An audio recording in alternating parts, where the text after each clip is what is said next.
Welcome to Unexpected Points. I am your host, Kevin Cole. Going to come at you with another solo episode this week. I appreciate the positive feedback I got via Twitter about last week's solo pod, where I was talking through the entire draft landscape.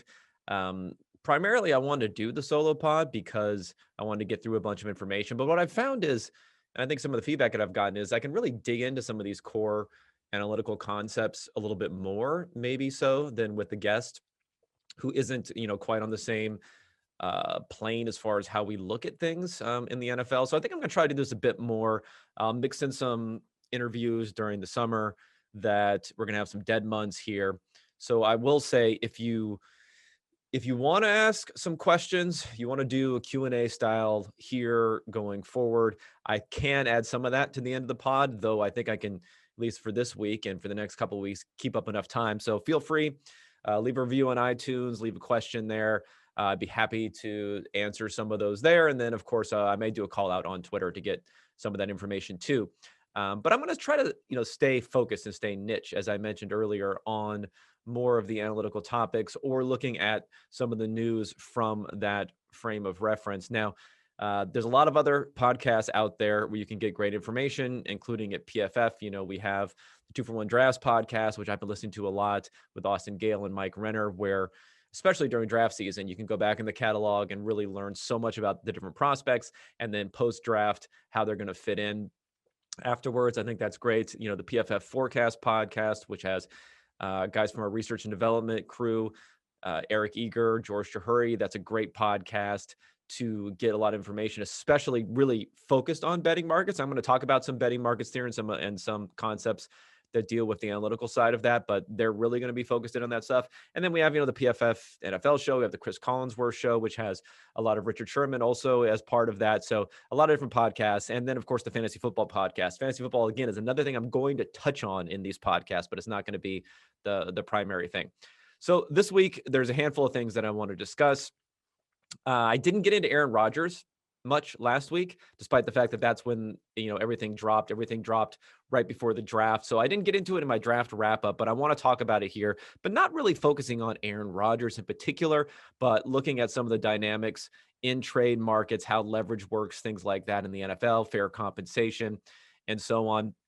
So that's going to be part of what I'm looking at from a news basis. Also, there's a little bit of a dust up, you could call it, although I wouldn't call it that big of a deal, on Twitter about the Detroit Lions. So there's this focus on, why didn't the Bengals take Penny Sewell versus taking Jamar Chase? And then it was somehow the Dolphins have escaped this conversation. So that was a big thing. And now with the Lions, in an interview, this is actually a quote tweet that came from our man, Ben B. Baldwin. So the computer cowboy, analytical foil for a lot of people here. He had a quote from on his tweet on here, where Brad Holmes, the GM there for the Detroit Lions, he described that they had an offer potentially to trade down from 7, which is where they drafted Penny Sewell. And he didn't want to get too cute. Now, I'm not sure if that was in regards to trading up or trading down, but he said here, we had to make a choice. We decided to stay patient, and we didn't want to affect how everything else went down. And they were so happy about the fact that Sewell fell to them, in particular that the Dolphins did not take him. The Dolphins took Waddle. There was a big explosion in the draft room. So there was a little bit of a pushing back and forth in this, because a lot of people came back with the fact that, I guess we should just always trade down. So I'm gonna touch on that a bit, and then I'm gonna go into some article concepts that we had, some of the research from me, some of the research from Timo Riske here about steals versus reaches in draft. And I think that's a really important one, although we're getting a little bit separated from the draft here. I think it's a good one to go over because it aligns with what I thought intuitively, but it goes into more details about the exact value dynamics of how those work. So first, let's get into Aaron Rodgers. And the way I want to talk about Rodgers is talking about some of the popular narratives that are out there about what's going on with Aaron Rodgers. So he is demanding a trade, or he's demanding that the GM is let go. And the concept that you're hearing a lot here is about leverage. Does Rodgers have leverage? Does he not have leverage? Okay, this is a broad thing. This is not an Aaron Rodgers thing. NFL players do not have leverage. Okay. I mean, the leverage that they do have is so tiny that it doesn't compare to other sports when we talk about these sorts of things. The NFL player has a few primary means of leverage. One is what Rodgers is doing now, which is, in a way, it's kind of like the bully pulpit. You can get out there, you can leak to all of your friendly reporters, you can make the team look bad, you can try to rally the opinion of fans and the NFL fans, fans of the particular team and the NFL fans at large to your side.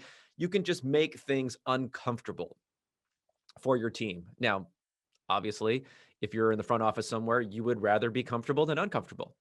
That's fine. But is that enough leverage to make you trade away a player that you would want to keep under any circumstance beyond that? No, I don't. I don't think it's enough. So that's number one. Number two, you could hold out. Now, again, it's really difficult to do that in the NFL. Not only are there minimum mandatory fines. So there are mandatory fines if you're missing time in the offseason of 50K a day. There's mandatory holdbacks. Obviously, if you don't show up, there's a game check associated with every single week that you're not earning that money there.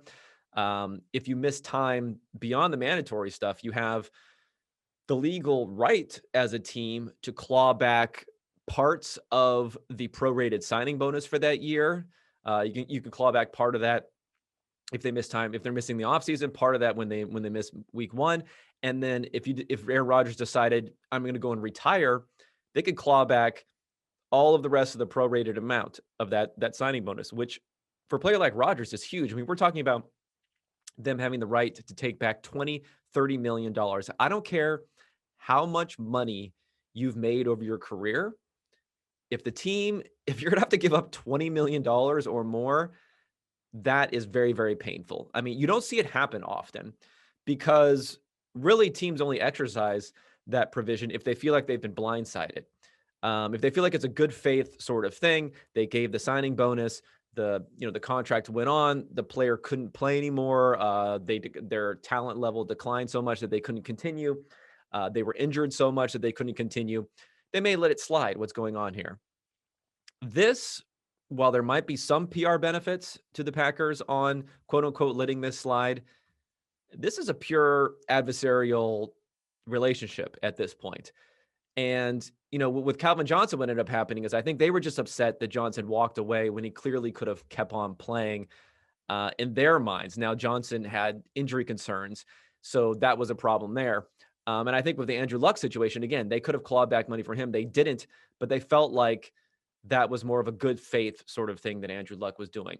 It wasn't to spite them. It wasn't anything against them personally. This is not necessarily the case for Rodgers. So I think the team not only has the legal right to start clawing back this money, but they also have potentially some public opinion, some public sentiment, which may be in their favor for doing something like this. So we'll see what happens there. And lastly, the leverage that a player has, and this is the main form of leverage in other leagues, in particular in the NBA. We want to talk about the NBA and how players can exert influence there. The main form of leverage that you have there is your willingness, or I should say, being unwilling to re-sign. So unwilling to extend your contract, unwilling to sign up a new deal. So players have that, of course, in the NFL too. But it's much different between the NBA and between the NFL because there is no franchise tag in the NBA. So often, whether it's, Anthony Davis is probably a great example of what went on in the NBA recently, that, he was with the Pelicans, with the New Orleans Pelicans. And then once they got into, a year or a year and a half left in his rookie contract that's going to come due, if he says, I'm not going to resign there, the team is either going to walk away with nothing at the end of this, or they have to make a deal. So again, that is real leverage to get out of town. NFL players don't really have that because of the franchise tag. Now, there is obviously a franchise tag. The first franchise tag you can put on someone, which is going to average out, the top 3, top 5 at that position. You can take a 20% bump for the next franchise tag. And then the third franchise tag is when you start to get into cost prohibitive sort of realms, but we're still talking about at least 2 years. So when you're dealing with a player who's in the middle of their contract, whether it was Deshaun Watson, we were talking about that a lot earlier in the offseason before all of the sexual assault allegations came up.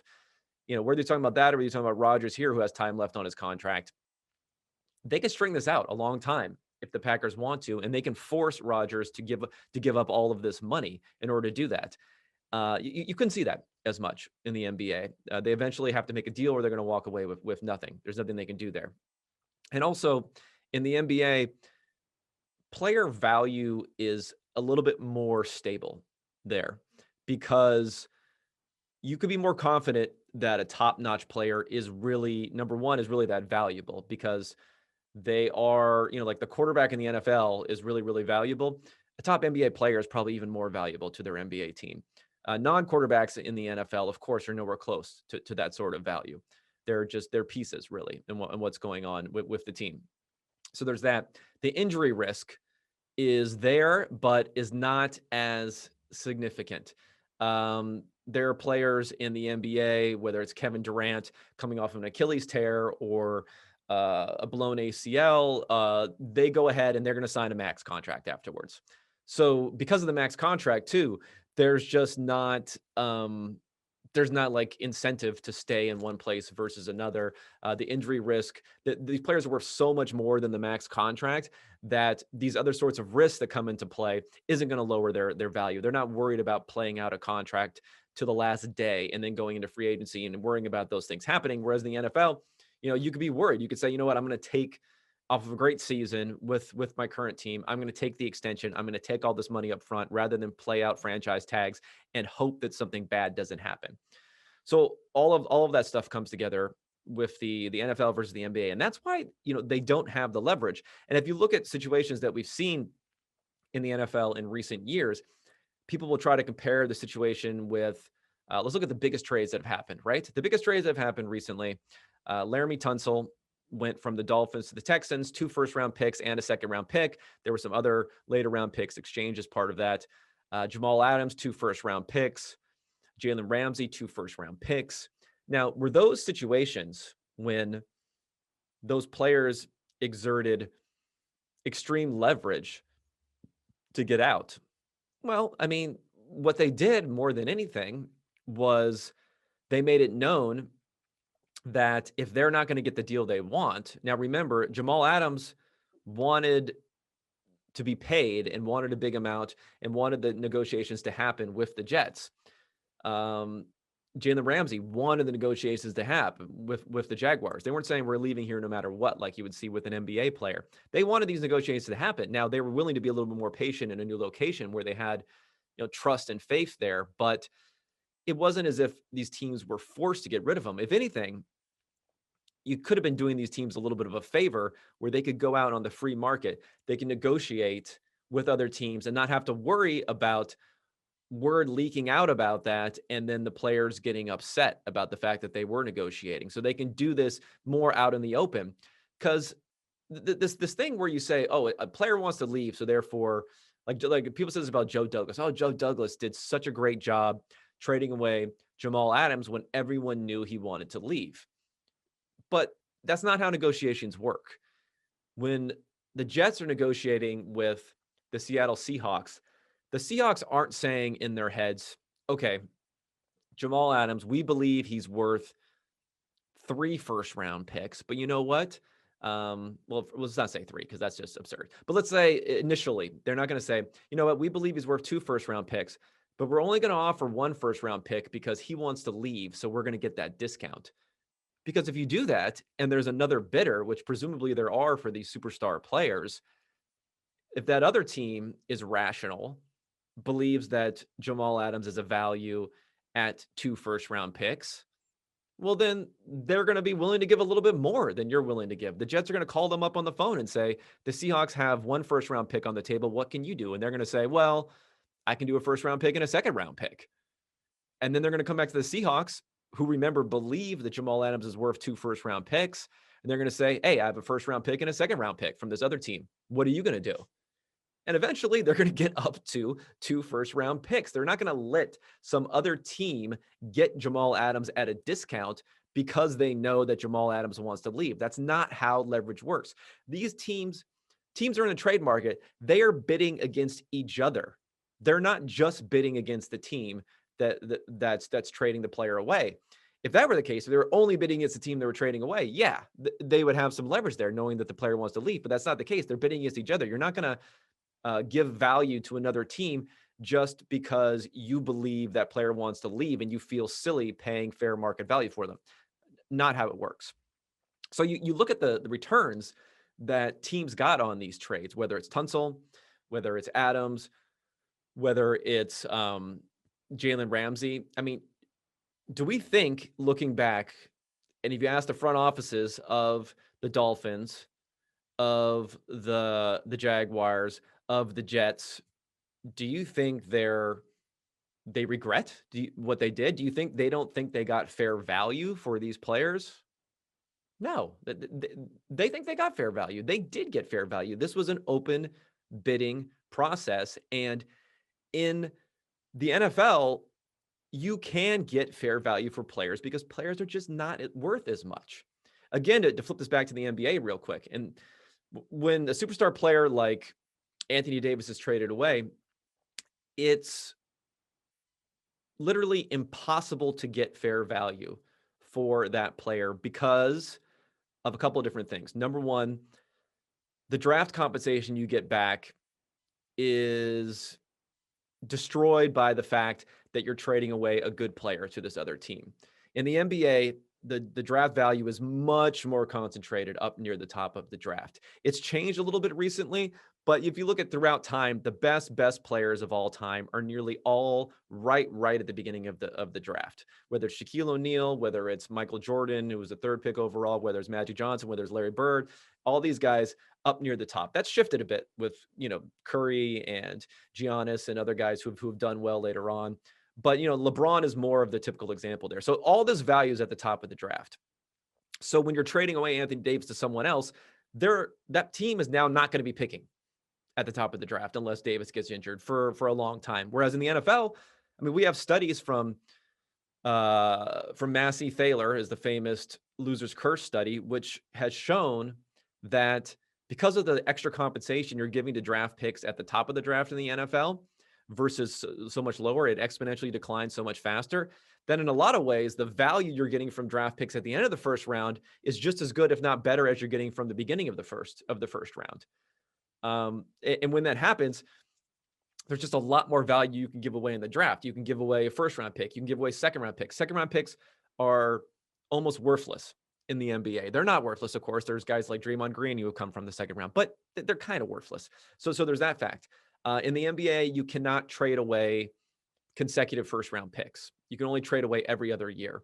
So again, you just can't trade away that much. If you trade away 3 first-round picks, that last of the 3 first-round picks is not going to be realized until 5 years down the road. And if you're going to trade away talent, you're going to trade away players, it's harder to come up with a mix of talent and players that you can credibly trade away as a team to get a superstar player. And then you don't want to leave your team completely bereft of talent to bring in that superstar. So that's why teams can never really get the value that they really want in the NBA. In the NFL, they're not maxing out trade compensation. In the NBA, they're maxing it out. They're saying, we're going to give you every pick we can possibly give you. We're going to give you every good player that we can possibly give you. Remember, the Lakers gave away all the picks that they could possibly give in the future. They gave away Lonzo Ball. They gave away a couple of other second round. Former high picks that they gave away, and that still wasn't enough really to compensate for that. NFL, not the case. I'm sure the Dolphins are very satisfied with getting multiple first round picks and a second round pick. And now Laramie Tunsil, when he goes to his new location, he got a contract that was worth 30% more than the highest paid left tackle in the NFL. Who knows if he's even a value alone just with that contract, let alone when you get the draft pick compensation into play there. Jamal Adams is going to have to resign. Jalen Ramsey did resign at the highest value for a cornerback here.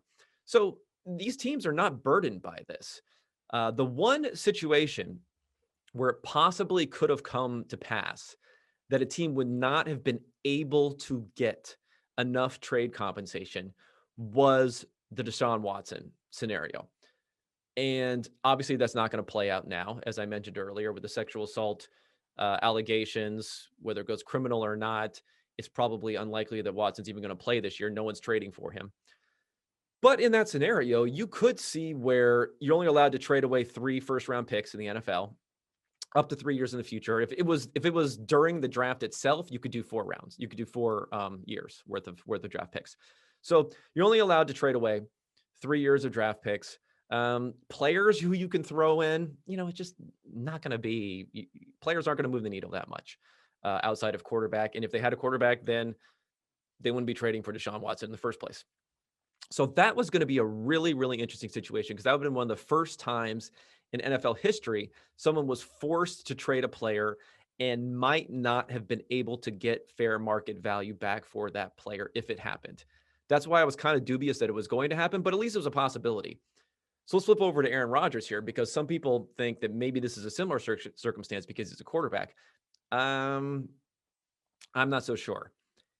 The big difference being here that Deshaun Watson is 12 years younger than Aaron Rodgers. I mean, that's an entire career younger, 12 years younger than Aaron Rodgers, right? So Rodgers is going to turn 38 years old in December of this year. What is a team really going to give up for them? It's going to be really, really interesting because if this notion that a team is going to give up 3 first-round picks is really out there, if that's really a thing, someone's going to give away 3 first-round picks, that might be fair value for Aaron Rodgers. It probably is fair value for Aaron Rodgers. Now, the problem with the Packers is they're set up to win now, which makes it much less attractive. But that is a damn good trade package for a team to be getting, especially when you consider they made the Jordan Love pick in 2020. They made that pick thinking that probably not after 2020, probably more like after 2021, they could move on from Aaron Rodgers at that point. They haven't restructured his contract. They haven't extended him. They haven't done all that. And I think that's another reason that Rodgers is a little bit upset because part of the reason for doing that is they're still leaving open that possibility that after 2021, they could let him go. So Rodgers is getting out in front of this a little bit here.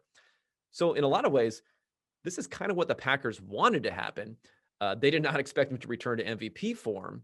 If you remember, he was more of a quarterback 8 to quarterback 4 sort of range over the last several years leading into this, which prompted, again, mentioning my man Ben Baldwin to write that article about Rodgers no longer being elite. Now, obviously he was the MVP last year, but he's not Patrick Mahomes. Okay. He's 38 years old and he's not Patrick Mahomes. Even if we look at MVP odds right now, Patrick Mahomes is 4-1, Rodgers is 9-1. So he's about, half as likely of winning the MVP again this year. No one is treating him like he's really an equivalent to that type of player. And you only have a few years left. So I think that the Packers may actually be able to get fair value from him. So I'm not saying that they won't trade him. I'm not saying that Rodgers doesn't have what Rodgers is doing will not eventually lead to a trade, but they don't have leverage over the Packers to force them to do something that they do not want to do.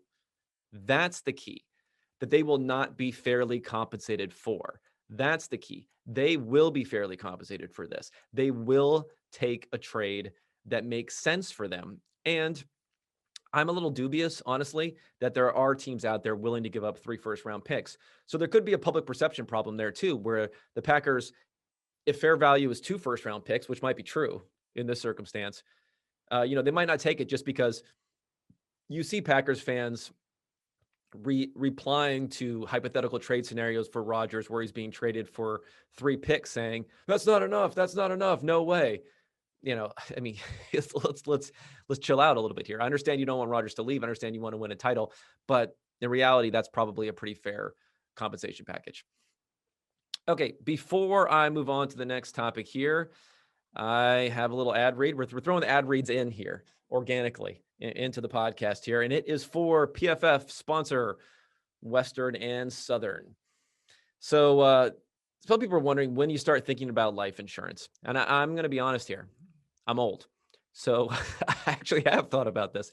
I'm married, got kids, got all that stuff. Now, however difficult these questions can be, you can go to Western and Southern. They're backed by 130 years of experience. They are a financial group, life insurance, retirement, investments. They are a compensated endorser. Products are issued by member companies of Western and Southern Financial Group, Cincinnati, Ohio. Western and Southern, if you're like me, you're getting old, you want to secure your family, which I think is extremely important. A lot of people don't think about it. It's one of those things you put off a little bit too long. Check out Western and Southern. Okay, next topic here. Let's keep it topical for some things that were going on as far as conversation. And this is Detroit Lions and what was going on with Penny Sewell. So I talked about this briefly before in the intro to the podcast. So the point that I want to make here is the concept of trading down versus the player. So I think that the disconnect comes here where analytical types like myself will say that trading down, which is positioned by Brad Holmes and by others as the risky move, to not go for the blue chip player in Penny Sewell, that's a risk. You're taking a risk because you're going for lower rated players as you're dropping down. But the reality is you have to flip the equation there. Because we know, looking at trade value charts, looking at past trades, looking at the value that teams get from players, that in aggregate, the players that you trade down for, assuming you can get fair value for the pick, of course, which is a big assumption. We don't know who the Detroit Lions were talking to about these trade downs. We don't know where they were going to go in the draft. We don't know all those sorts of things. But assuming you're going to get that fair value, you are on average going to win that trade. So to say that you're taking on risk by making a move that is a positive expected value move does not make sense. That's not taking on risk. It's taking on risk that one of those players is going to hit versus Sewell is going to hit. Of course, you're trading down. You're getting worse players, but you're getting multiple players and you're paying them less, which is a underappreciated part of this whole thing too. So it should never be framed as taking a risk. If anything, it should be saying we're taking a risk by taking this player earlier and not gathering the positive expected value that is there just sitting for us. We're not doing that. That is the risky thing to do. Now, that risk can be justified, but it depends on where you are as a franchise. And the Detroit Lions are unique in this discussion because they are a poster child franchise for trading down. The reason being is they're not one player away. They are not a team where you pull up their depth chart and, we color code things in our PFF draft guide when we have all the different teams' depth charts. Green for it's a good player, middle of the road player is another color, and so on. When you bring up, and then red's a poor player. When you bring up the Detroit Lions, I'm going to bring them up here just so I can see what the color combination is here. So when you bring up the Detroit Lions, you are not going to see a lot of green. Okay. In fact, you are not going to see really any green. Okay. Here we got it up here. DeAndre Swift on offense is a little bit green. Taylor Decker, left tackle, is a little bit green. Frank Ragnow, who just got an extension at center, green. TJ Hawkinson, a little bit. Trey Flowers, who they picked up. Okwara, they re-signed. Jamie Collins, all those guys. Other than that, though, and most of these teams are mostly green or yellow. Other than that, a lot of green and yellow. Okay. You don't have the quarterback, obviously. And we already talked about Justin Fields there. So part of this value equation is you're not taking Justin Fields there. You don't have really other parts of the offensive line. Even if you're filling this right tackle spot or left tackle, maybe you're going to swing Decker over to right tackle. We'll see how that all filters out in the offseason. You don't have wide receivers. They got Brashad Perryman, Tyrell Williams, Quentin Cephas. They took Their first wide receiver in the 4th round. Okay. Defensive backs, god awful across the board, almost. Even Jeff Okudah, who we have hope for, was really bad last year. You don't have all these positions. So by trading out of that pick, there is no risk, virtually no risk, if you're the Lions, that you're just not going to have players on your board to those picks you trade down at where you have needs that align with what your board is aligned with. Those needs and that board is going to align, and they're going to align at positions that have strong positional value. You're not going to move back and have your only positional value be a running back that you need to fill, or a off the ball linebacker, or one of these lower value positions. You're going to have corners that you need to take. You're going to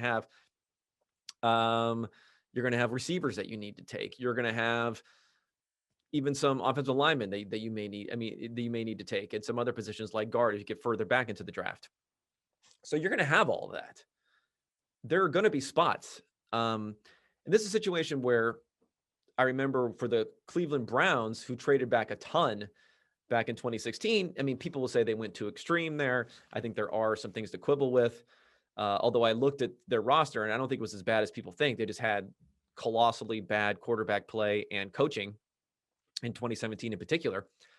But I remember a quote from Sashi Brown, which, if you're watching this on video, Sashi right here, respect to Sashi Brown there. He had a quote where they were asking him, and I'm sure if it was after the 2016 draft where they traded back multiple times from Carson Wentz and they traded back again, or whether it was another draft where they were doing some trading back at the 2017 draft. But a reporter asked them, is there a point at which it's too much trading back? And he said, yes. And then the reporter said, well, when is that point? And then he responded, not yet. And I think for the Detroit Lions, that time is definitely not yet right now. It's 100% not yet. Whereas with the Browns, they have a very analytical front office now. They haven't been trading back a ton. They've been trading back some in the mid rounds. They've been trading up a little bit in the mid rounds. They haven't been trading back out of the first round, right?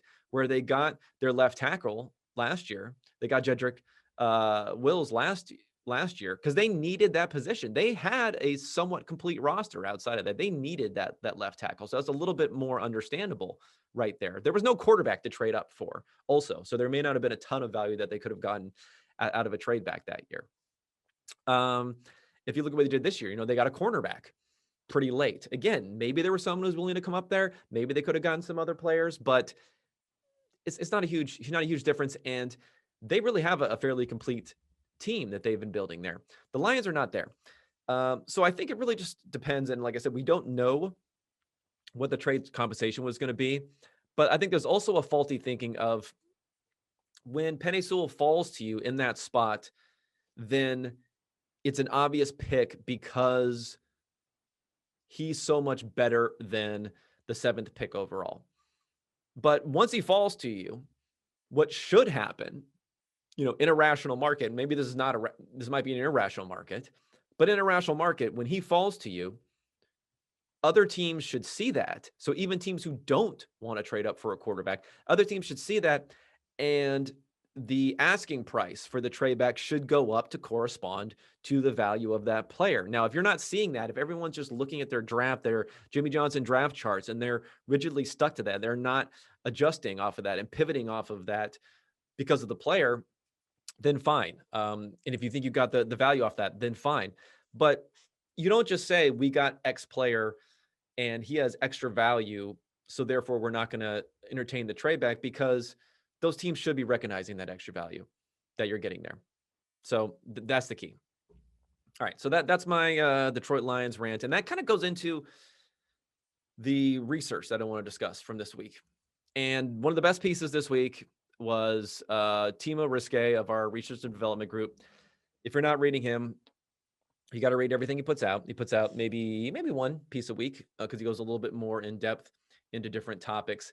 And he had a piece on steals and reaches in the draft. And the reason I want to go over this, and I know we talked ad nauseum about draft stuff last week, but I think this is really, really important on some of the post-draft dialogue that we've had here. So his data, what he did was he looked at the difference between the consensus big board, where it says a player should go, where players actually went. This is going back to 2014. So he's using work from, I believe, Arif Hassan, who has that work there. So he's looking at that. And then he's essentially plotting that against how much WAR they have above expectation. Now, WAR is wins above replacement. It's a proprietary metric that we have here at PFF. It's based upon PFF grades, which we have for every player. And it's higher or lower depending upon what functions players are fulfilling during the game. So passing being more valuable than running, coverage being more valuable than run defense, things like that. So he looked at all of that and he said, let's look at players who are steals versus reaches, right? And how do they work as far as what value are you getting over expectation? Now, you would think that players who are reaches would have a lower value than versus their NFL draft position expectation. So this is against the WAR you would expect based upon where exactly they were drafted. And that's the case. That is true. But on the other side of the equation, this is not this is not an equilibrium in this market. On the other side of the equation, players who are seen as being quote unquote steals according to the consensus board, so players who fell during the draft process and a team scooped them up, they didn't provide any more value than what you would have expected. They were basically in line, maybe even slightly lower in some circumstances. So you're not getting value much from steals, but you are losing a ton of value from reaches. So the question is, why is that the case? Now, Timo theorizes a bit on this, and I think he has it exactly correct for the broader picture, but I want to discuss some other elements that he doesn't mention in the piece here. So the broader picture for why this is true is that, and I think this is like an Occam's razor type of situation where you're going to look for what makes the most sense, what's the most logical thing, right? So for a reach to happen, you only need one kind of bad actor, one irrational actor. Okay, when the Raiders move up and they get Alex Leatherwood way earlier than people think they should take them, it only needed them to make that mistake, right? If you can assume all 31 other teams are rational actors in this scenario. So for one mistake to happen makes sense, right? That's logical. Now, for a steal to happen, okay, for a player like I'm trying to think of who now.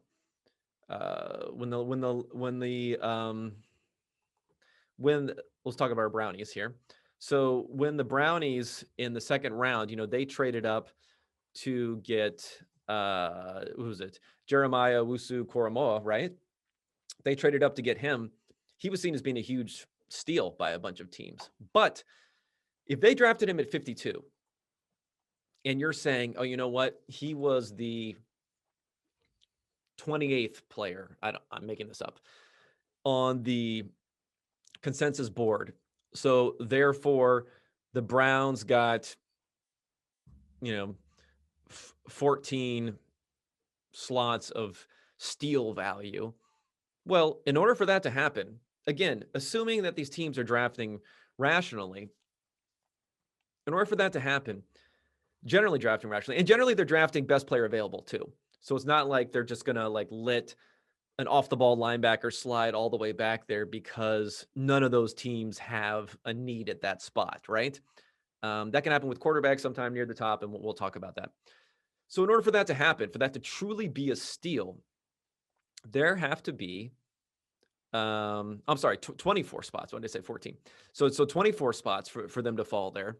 There have to be 23 teams who made a mistake.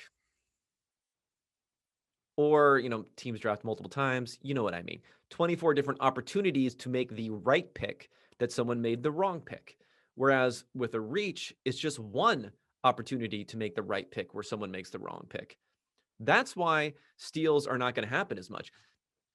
Steals have to be necessitated by teams passing on players, right? So if the Raiders reach up 20 spots to get a player, it doesn't mean there's another player that falls back 20 spots for a steal. What it does is it shifts. If teams are drafting best player available, if teams are drafting rationally, it shifts everyone down one spot, and every single team after the Raiders for the next number of spots until where Leatherwood would have been a good pick. Every single one of those teams is now locking in one spot of incremental value. And that is really how it works. So that's why steals don't work there. So, teams that are given these outstanding draft grades based upon steals, it just doesn't work that way. So that's important to know and to not read into too much there. The other part that I want to mention, this is what I believe Timo does not touch on as much in that piece, is especially early in the draft when we're talking about positional value, and we harp on that so much. Again, when you have this assumption of rationality, we know that assumption is off in one regard, and that is with positional value. We know every time a running back is taken in the first round, that's giving positional value to someone. We know every single time that, a defensive tackle that doesn't have ability to really rush the quarterback is taken. That's giving up some positional value. So by drafting players who have stronger positional value, whether it's the quarterback when you need one, or it's a wide receiver, or it is a cornerback, or it's an offensive tackle, or one of these players, or an edge rusher who really plays into the passing game, you can be more certain that you're getting these tiny slices. So that's what being good is about in the NFL more than anything. Being bad is making big mistakes where the rest of the league is benefiting slightly.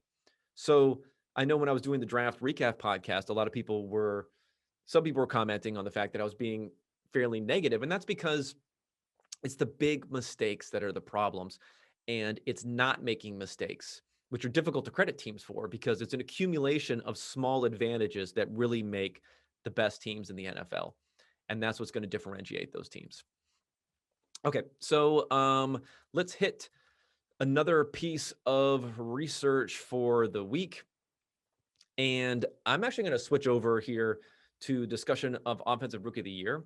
And before I get into that, though, I'm going to hit up our last ad read here. And it's very appropriate because it is from DraftKings. Now, first, I'll say that for DraftKings this weekend, UFC 262.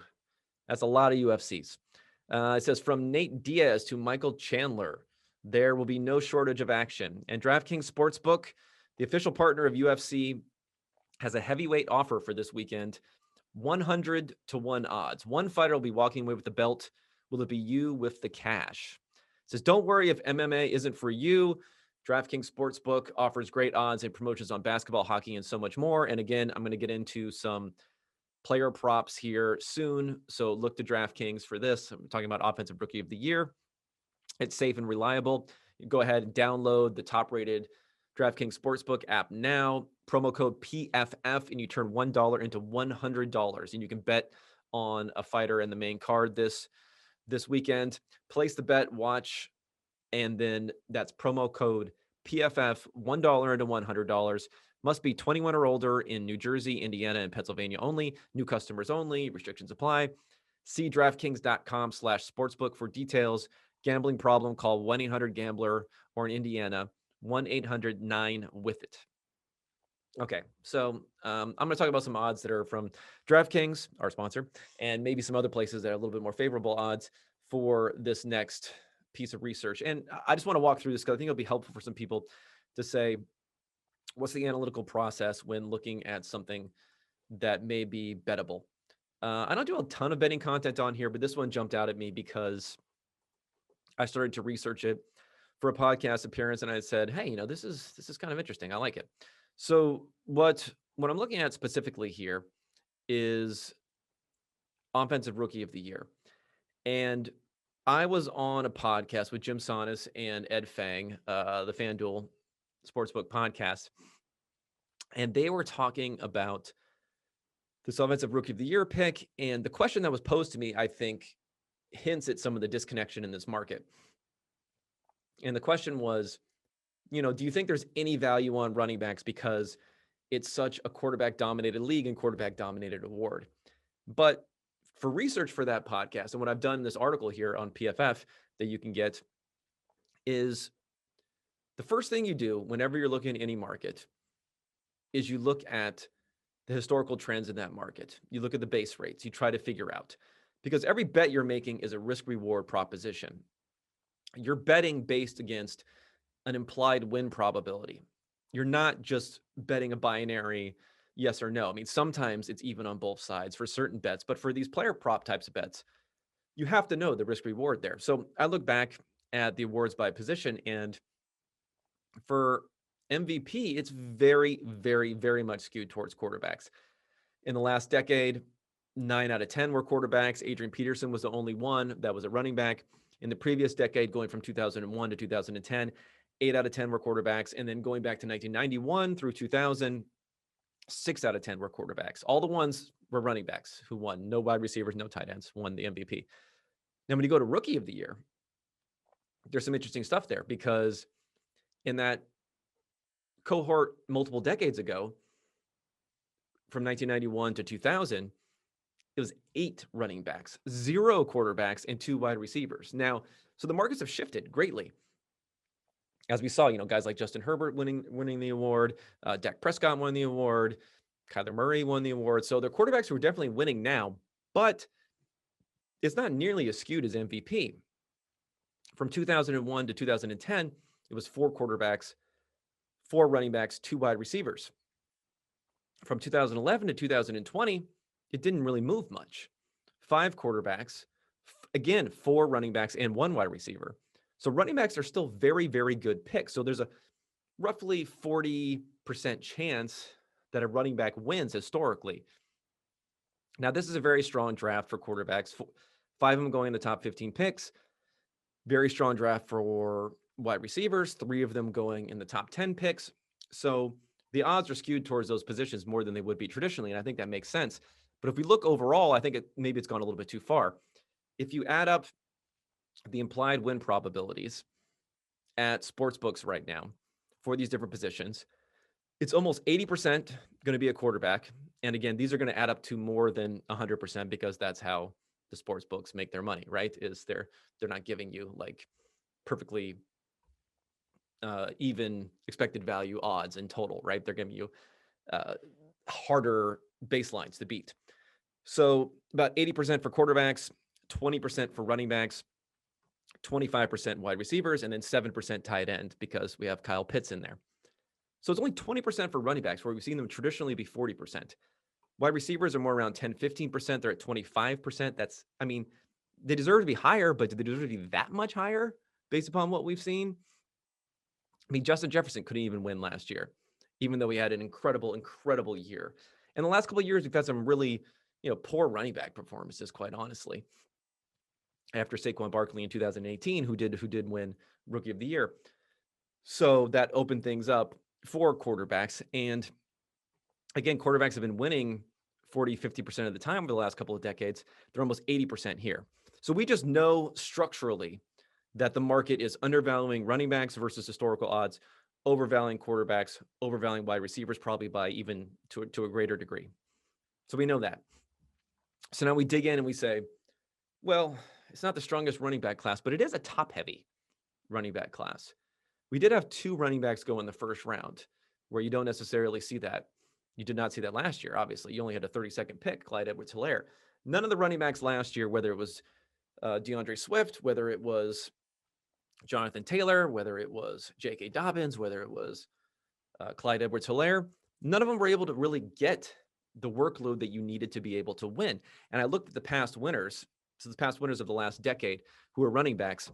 They were Saquon Barkley, Alvin Kamara, Todd Gurley, Eddie Lacy. Lacy is a little bit of an interesting one, because that was 2013, where you probably had the worst quarterbacks ever drafted that year. It was EJ Manuel, Geno Smith, and others. So there really wasn't much competition at all there. So he wasn't necessarily as high as some of these other guys in perception. But if you look at the rank of just pure volume, so what sort of volume do you need to get for running backs? Because running back is a volume-based position on how we value it, whereas quarterbacks is kind of an efficiency-based position. MVP almost always aligns with EPA per play.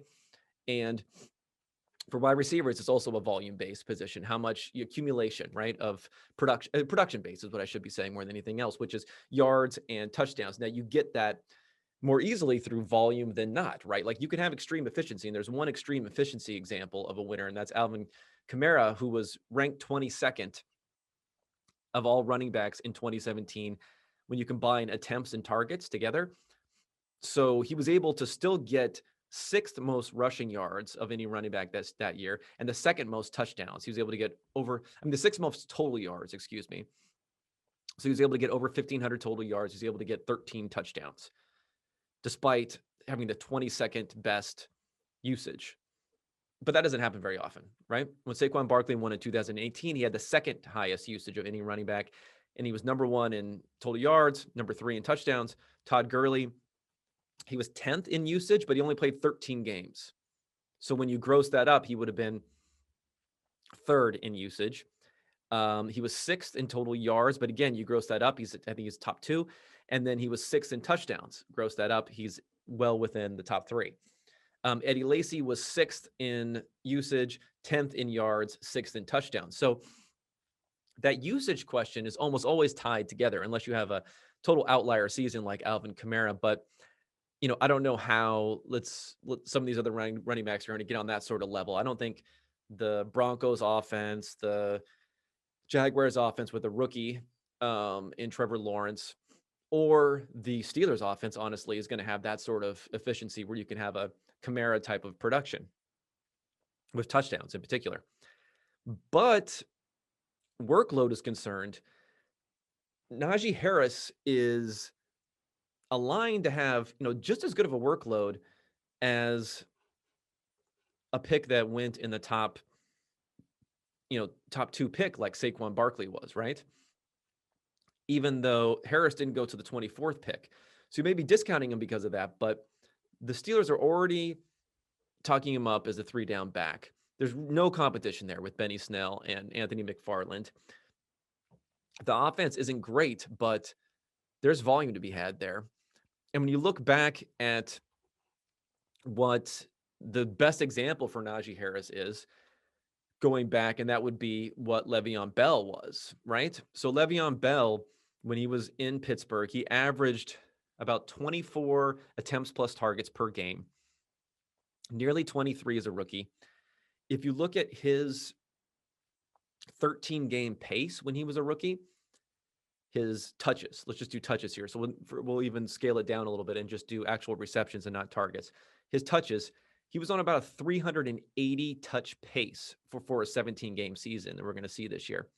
So if Najee Harris ends up being the lead back, if they're not going to split with other people, and he doesn't get injured, which of course this is injury risk for everyone there, and anytime you have a lot of volume, you're going to have a higher injury risk. He's almost a lock to get 325, maybe 350, maybe even more touches this year. That's going to be a ton of production. And when we go down narrative street here, that Steelers offense, Ben Roethlisberger fell apart last year. He's going to be a year removed from the surgery, which kept him out of 2019. He may get a little bit better there. You have Chase Claypool getting a little bit better there. The offensive line is still going to be bad, but when something is that bad the year before, the next year, the probability that it gets better, even if you don't improve much, even if on paper they haven't improved much, you're likely to regress and get better. So if the offense generally gets better, if they win games, even if it's a lot of it is defense, if Najee Harris is as involved as you are, a lot of people may say, hey, this is back to the Le'Veon Bell days, where a lot of people, incredulous to me, but a lot of people thought that Le'Veon Bell was driving that offense, even though they had Ben Roethlisberger and they had Antonio Brown there, that he was the force there. So that narrative could come back pretty strongly for Harris. And someone like ETN, who's already been talked about as maybe a 3rd-down back, they have James Robinson, they have Carlos Hyde. The probability that he gets the touches that he needs to be a Rookie of the Year candidate, and he has basically the same odds at FanDuel. He's a little bit better odds, longer odds, so a better risk reward at DraftKings, but not enough of a gap, in my opinion, to make up for the workload concerns. The other guy is Javonte Williams. And he's more like 30-1 at different places. So I think he's an interesting guy because I think there's some probability that he completely edges out Melvin Gordon, maybe even Gordon's release, something like that. And he can really take over that backfield. He's seen as being a bigger back, even though he weighed in at less than what ETN weighed in. And he's seen as being a 3-down type of guy who can really break tackles. But again, the Broncos offense is not very good. But if it's Teddy Bridgewater, let's say, and they're playing well, he could get a lot of credit for that. Whereas for Jacksonville, if the Jaguars offense is good, a lot of that credit is probably still going to go to Trevor Lawrence and not to ETN. So for all those reasons, at a 6.3% implied probability, that's why I like Najee Harris there at 15-1 at FanDuel. And that just gives you an idea of always looking at baselines. And it's the same concept if you're looking at fourth down conversions, if you're looking at how often you should be passing on certain downs, all these things. It's really built off of looking at baselines and then working off of that. Because if you don't have that knowledge, then you can't accurately reflect the unique context in the market. You don't want to just be looking at this year's market and making a play. You have to know the risk reward and you have to know the context, looking back a little bit. Okay, so the last thing that I want to discuss here is the team rebuilding curve. And that's something that I discussed last week about how a player like Zach Wilson was in better position than Sam Darnold because the team was so much better. But I thought to myself, you know what? Rather than just spouting off about these things, which I enjoy doing, don't get me wrong, maybe I should actually do some research and look into these things. So what I did was I said, okay, what's the best way of figuring out whether or not a team has been built around a quarterback? You know, where are they in the rebuilding cycle? And my measure for this was using our WAR metric because it's a comparable number across every single position. So I looked at the WAR for anything outside of the quarterback position. And I said, we're going to compare that for a rookie. And I'm going to try to do this on a prospective basis. I don't want to look at what the actual WAR was in a rookie year, because if we're thinking about the 21 class and we want to project those guys out, you know, or if you're deciding whether or not to draft a quarterback, you don't know what the WAR is going to be that year. You can make a projection on what you think the WAR is going to be. And that's what I was going to do. I was going to look back on the historical numbers and say, going into each year, here was the roster. Here was how much WAR those players produced in prior seasons, the 2 prior seasons. Here's their draft position for players who don't have prior WAR because they're rookies, or they only have 1 year of prior WAR because they're second-year players. I'm going to use those variables, and I'm going to project their WAR into the next year. I'm going to total all that up. And for the teammates, I'm going to say, that's your teammate WAR.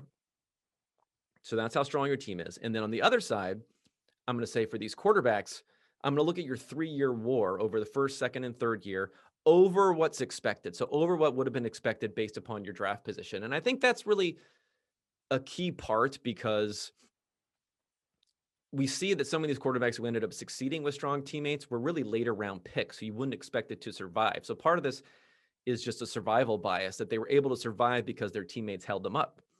So at first, I looked at all offensive and defensive players as part of that teammate WAR calculation. Definitely something there. There's a correlation there. There's an R squared of around, 0.1, which isn't great, but it's noisy. But the is below the p-value threshold of 0.05, which, just to explain that, the p-value is the probability that the null hypothesis is correct, and the null hypothesis means like the default that you're not testing for. So in other words, the null hypothesis would be there is no relationship between teammate WAR and how much a quarterback overproduces his 3-year expectation. So it's saying there's a less than 5% chance there's no relationship based upon those numbers. And another reason I'm using WAR is because it's based on our grades, and our grades are supposed to be independent of teammates, right? So I wanted to choose that measure because, at least in theory, even if you had really, really bad teammates, the WAR should not fluctuate that much. So I want to see if there really is an effect on WAR from teammates more than you would think. So anyway, so I looked at offense and defense, came out decently. I looked at just offense, improved it slightly. So defense, having defense as part of that equation does not help. It's introducing more noise. It's lowering the correlation. So how good of a defensive team a quarterback is joining doesn't seem to be the best measure, at least if you want to be parsimonious, if you want to make the best, use the least possible variables to bring in and get the best results. So we're excluding defenses. And then I started excluding different positions. I said, well, let's exclude the offensive line. Nope, that makes it worse. Let's exclude receivers and just have the offensive line. No, that makes things worse. Let's exclude running backs, but let's keep receivers and the offensive line. Ding, ding, ding. Sorry, running back truthers, but that ended up helping. It ended up improving the correlation and even lowering the p-value, which means giving it more statistical significance. So again, sorry, running back truthers, but you don't get protection. You're not drafting Travis Etienne in the first round to help Trevor Lawrence, because if Etienne's a bigger part of the offense, that probably means it's not as effective of an offense because you're running the ball more and you're throwing lower ADOT passes to your running back, which are not good. And then I also tested just the receivers and the offensive line separately. They're about equal as far as the numbers that you end up coming up with, the correlations and the statistical significance. But I still think that skews towards wide receiver a little bit more because the wide receivers are more dominant. A true top-notch wide receiver one produces so much more war by our equation than a great offensive lineman, a great even left tackle, that's really going to drive the measure more. So if you hit on Jamar Chase, you're going to get a higher war projection than if you hit on Penny Sewell, if they're both top-notch elite players. So I still think that points towards, we probably still want to be going towards wide receivers rather than going towards offensive linemen to help build around them. So anyway, but I used the best measure, which was including all offensive linemen, including tight end, wide receivers into the equation. And I plotted it all out, and indeed, there is a lot better situation for Zach Wilson this year than versus Sam Darnold. Sam Darnold was actually in let me see how many, 34 different quarterbacks that I have here who played at least 400 snaps as rookies. This goes through 2006 to 2018, because we're not using 2019 and 2020 because we don't have 3 years of performance history for those guys. He was the second worst situation as far as teammate war projection. Bortles was the worst. Josh Allen was in the lowest 5th percentile. Josh Rosen was way down there below the 10th percentile. And what's interesting is if you look at the 2018 class versus the 2021 class, everyone in 2021 is above the 50th percentile as far as their teammate war. Trevor Lawrence is at 56th. He has about 60th percentile receivers, 40th percentile blockers. Zach Wilson is in the 70th. He has 85th percentile receivers. And I talk about this. That's a little fragile because a lot of it is based upon Corey Davis, and there may be some overlap with Elijah Moore and Jameson Crowder there. So we'll see if that actually ends up happening, and Denzel Mims, how they're going to fit all those guys in. So that might be an overstatement. But anyway, 85th percentile, and maybe a little bit of concern. He's only at 12th percentile for blocking. But the projection isn't as aggressive on Mekhi Becton as some other people may be because he was hampered last year. And we'll see with Vera Tucker. Obviously, we're not as high on that pick as the Jets are. But still, 70th overall. Trey Lance is more of a blocking team there. He has a 52nd percentile for receiving, even though you have George Kittle there. Deebo Samuel and Brandon Ayuk, it's still not tremendous because of the wide receivers and the fact that Samuel was okay last year coming back, but he had all those injuries. He had injury problems. But close to the 80th percentile in blocking with Trent Williams and those guys there for 76th overall. Justin Fields, 80th percentile receiving, 27th blocking. But again, fragile because so much of that is Allen Robinson. Allen Robinson by himself is projected for about a third of the total war amongst the offensive line and receivers. So if he falls off, he doesn't play well going forward. If they lose him to free agency after this season, could be some problems for Fields. 27th percentile for his blockers, 68th overall. And Mac Jones is actually number 1. But again, I think the receiving war, there could be some duplication there because you're bringing in all of these pieces from different places. You're bringing in Jonnu Smith from Tennessee.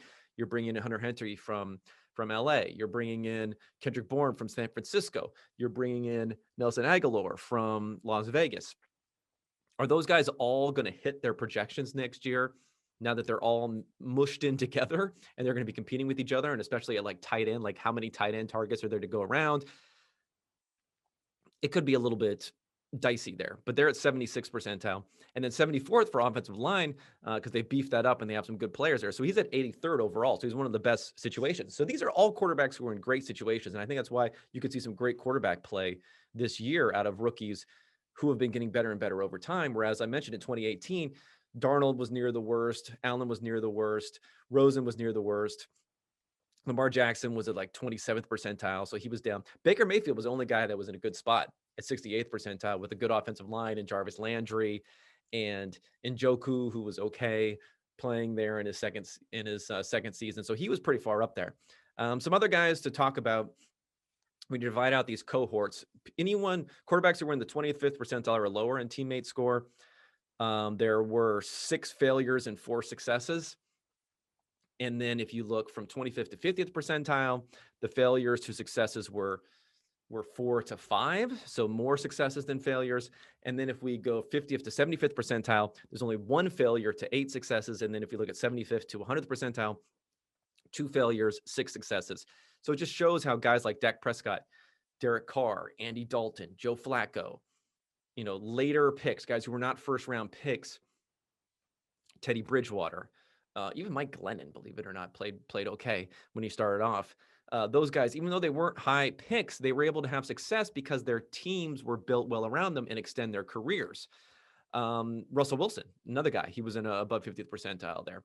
So it just shows that this really is important where you are in that drafting cycle when you're bringing in these quarterbacks. Now, you're not going to want to pass on a great quarterback because of that, but I think we do want to adjust our expectations for it. And if you look at there were 3 guys who ended up being successful long-term out of that lowest cohort, and they are Josh Allen, Matt Ryan, Ryan Tannehill. Tannehill obviously never really found that success when he was in Miami, but he did move on to a better talent situation. Matt Ryan, he was pretty good as a rookie, despite not having too much outside of Roddy White. But the Falcons have always done just a top-notch job building around him. They brought in Tony Gonzalez in his second season. Obviously, they eventually added Julio Jones and then, Ridley and others that they've been able to add along the way. Now they got Kyle Pitts. So he's been one of the more fortunate situations for any quarterback, despite starting in a bad situation. And then Josh Allen, Brandon Beane and Sean McDermott, what they've done there building around him has been completely top-notch.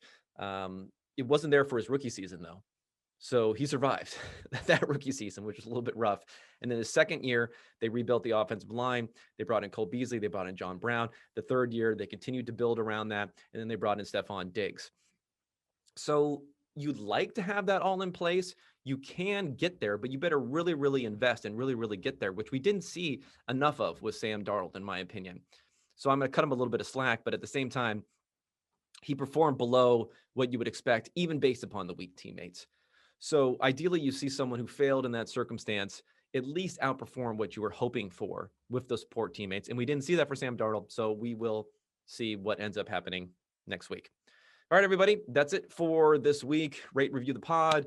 Again, if you leave a review, you leave a question, I will try to answer it going forward. It's going to be a little slower in the coming weeks. I'm also going to try to get some interviews with some people, some analytically focused people that we can get into some deeper discussions in the slow months of the summer. But I really appreciate everyone listening. I appreciate all the feedback. If you have any more feedback, please hit me up on Twitter at Kevin Cole PFF, and I'll be talking at you next week. Thanks.